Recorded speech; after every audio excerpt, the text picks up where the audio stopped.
Assalamualaikum warahmatullahi wabarakatuh. Alhamdulillah wassalatu wassalamu ala rasulillah wa ala alihi wa sahbihi wa mawala, amma ba'd. Selamat malam kepada semua rekan, sedulur, kawan, sahabat, dan seperjuangan, sefrekuensi, satu tujuan, satu maksud dan satu dakwah ajakan kita untuk selalu mengingatkan diri kita, mengajak pada kebaikan dan menetapi akan kesabaran, ya, menetapi kesabaran sebagaimana di dalam surat Al-Asr, wa amilus solihati wa tawassaw bil haqqi wa tawassaw bis sabr, saling menetapi, memberi saling nasihat menasihati di dalam kebenaran dan kesabaran.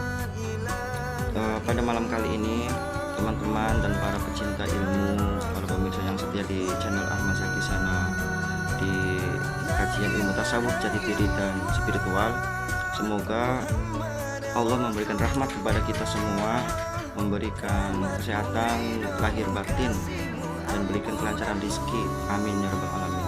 Pada malam kali ini saya akan membahas tentang 3 tingkatan kesabaran, 3 tingkatan kesabaran, klasifikasi, ya, memberikan klasifikasi atau macam-macam kesabaran. Tetapi ini kalau konsep saya, 3 kesabaran itu dalam satu keutuhan. Kenapa 3 kesabaran dalam satu keutuhan? Bisa jadi 3 kesabaran itu ada dalam satu keadaan, bukan terpisah-pisah. Tapi kalau diklasifikasi, dibagi-bagikan, yang namanya kesabaran, keadaannya itu ada 3. Tapi bisa jadi, nah, 3 keadaan itu, 3 kesabaran itu harus diterapkan dalam satu keadaan. Semoga bisa dipahami oleh kita semua, ya. Sebagaimana bahwa setiap manusia itu di dalam Al-Quran itu banyak sekali yang menjelaskan tentang orang yang beriman pasti akan diuji, pasti akan diberikan suatu ujian, cobaan, ya, cobaan untuk mengukur bagaimana kadar keimanan kita untuk memang benar-benar menyembah, mengakui bahwa Allah Tuhan kita. Sedangkan Allah memberikan suatu takdirnya, keadaannya, keadaan kodo dan kodarnya, takdirnya kepada hamba, apakah diterima atau tidak. Terus setelah menerima takdirnya, apakah yang ia perbuat, apakah yang ia lakukan, apakah dia mendekatkan diri kepada saya, itu maksudnya Tuhan Allah, apakah menjauhinya, apakah tetap berbaik sangka, apakah ia putus asa, berburuk sangka kepada Allah.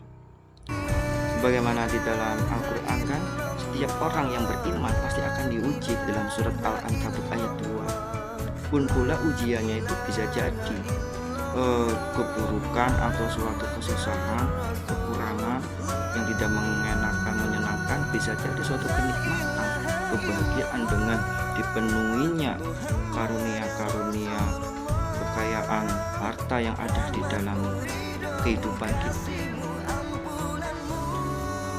Jadi dalam penerapan itu, ujian itu semua, maka sikap yang bijaksana, sikap yang harus kita terapkan tiada lain tiada bukan sabar. Di dalam ayat Al-Quran pun, di dalam surat Al-Baqarah ayat 155 yang dijelaskan berbunyi, Bismillahirrahmanirrahim, walanabluwannakum bisyai'im minal khawfi wal ju'i wa naqsin minal amwali wal anfusi was samarat wa basiris sabirin alladzina idza asabathum musibah qalu inna lillahi wa inna ilaihi raji'un.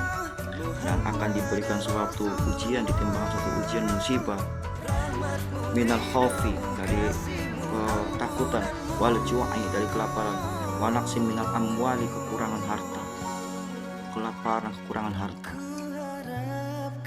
wal anfusi, kekurangan nyawa atau meninggal, ya, diambilnya nyawa seseorang, wasamarat itu adalah perkebunan. Maksud di sini itu adalah usahanya itu akan digoncangkan, akan dibangkrutkan, akan diambil oleh Allah, pun dibangkrutkan. Wabashiri sobirin, maka kabarkanlah kepada mereka orang-orang yang sabar. Wabashiri sobirin, berita gembira kepada orang yang sabar. Orang sabar itu yang bagaimana?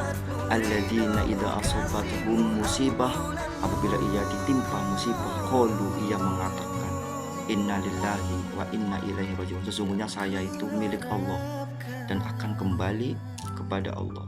Sebagaimana kita lahir tidak membawa apa-apa. Kita lahir itu tidak membawa apa-apa. Ya. Hidup pun milik Allah, nyawa pun milik Allah, badan ini pun diciptakan oleh Allah. Jadi semuanya itu milik Allah semua. Jadi dalam keadaan seperti itu, ujian seperti itu, orang yang sabar itu akan memahami bahwa semuanya itu milik Allah. Dalam pembagian sabar di sini itu ada sabar di dalam musibah, di dalam kekurangan atau kesusahan atau penyakit. Yang satu, sabar di dalam menjalani ketaatan, ya, perintah-perintah kebaikan.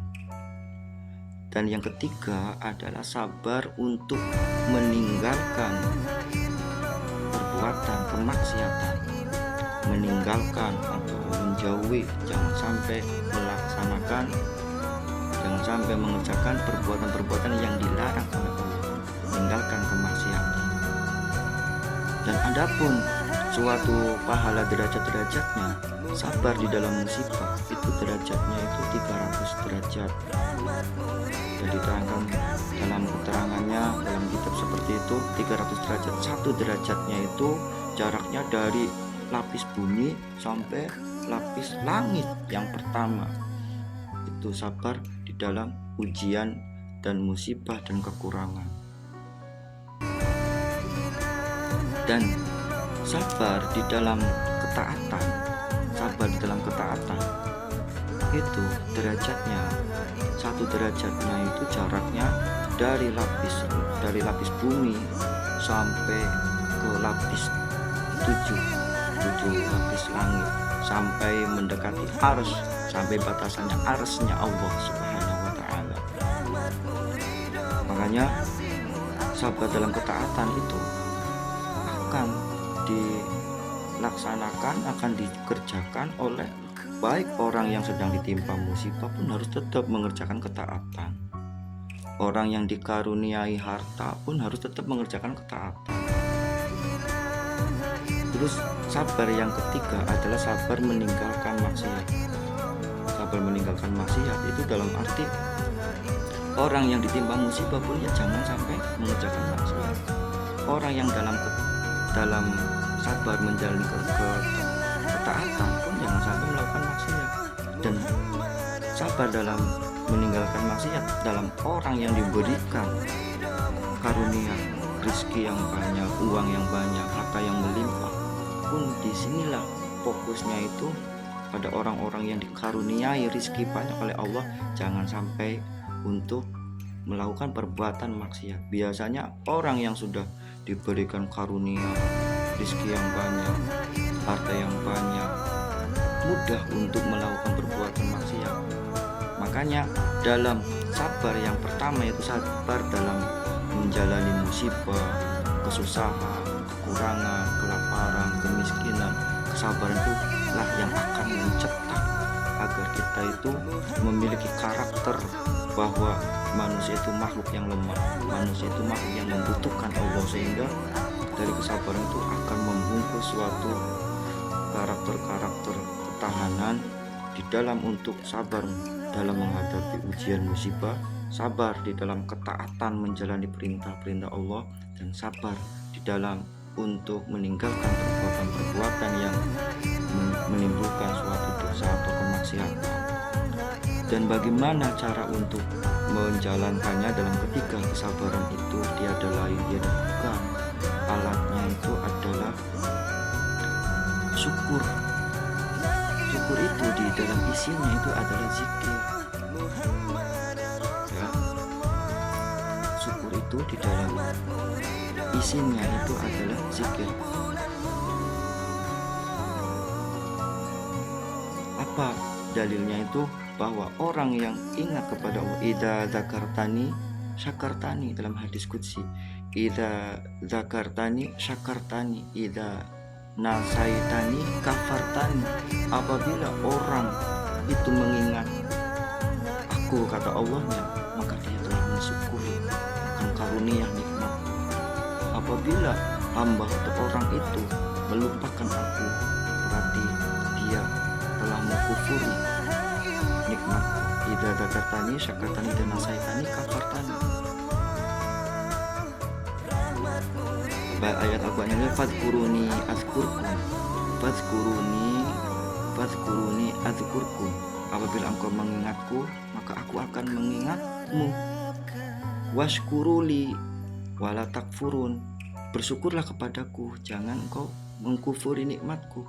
Jadi ingat kepada Allah, zikir kepada Allah adalah perwujudan dari rasa syukur itu sendiri. Dan rasa syukur itu ialah yang membungkus daripada 3 kesabaran itu. Isi syukur itu, ruhnya atau kekuatannya ada di dalam zikir kepada Allah. Dengan zikir ismu zat yang ditanam oleh guru mursyid. Laqinu mautakum biqauli la ilaha illallah. Talkinkanlah kepada orang yang akan mati dengan kalimat la ilaha illallah oleh guru mursyid, guru yang sudah sampai kepada Allah. Karena di dalam kalimat la ilaha illallah ada zikir ismatnya, ada zikir ismu a'dham, ismu zatnya, ismu jalalahnya. Sehingga kita semua semoga menjadi orang yang bersyukur, orang yang selalu memperoleh rahmat Allah, ampunan Allah, dan dijaga oleh Allah dari sesuatu yang membuat Allah itu murka ataupun Allah itu tidak meridhoi. Semoga kita masuk hamba yang dikehendaki oleh Allah, hamba yang selamat, dan memperoleh syafaat kanjeng Nabi Muhammad SAW. Semoga ada manfaatnya dari uraian tema-tema pembahasan ini, terutama pada diri saya pribadi. Walafu minkum, saya mohon maaf kepada semuanya. Wassalamualaikum warahmatullahi wabarakatuh.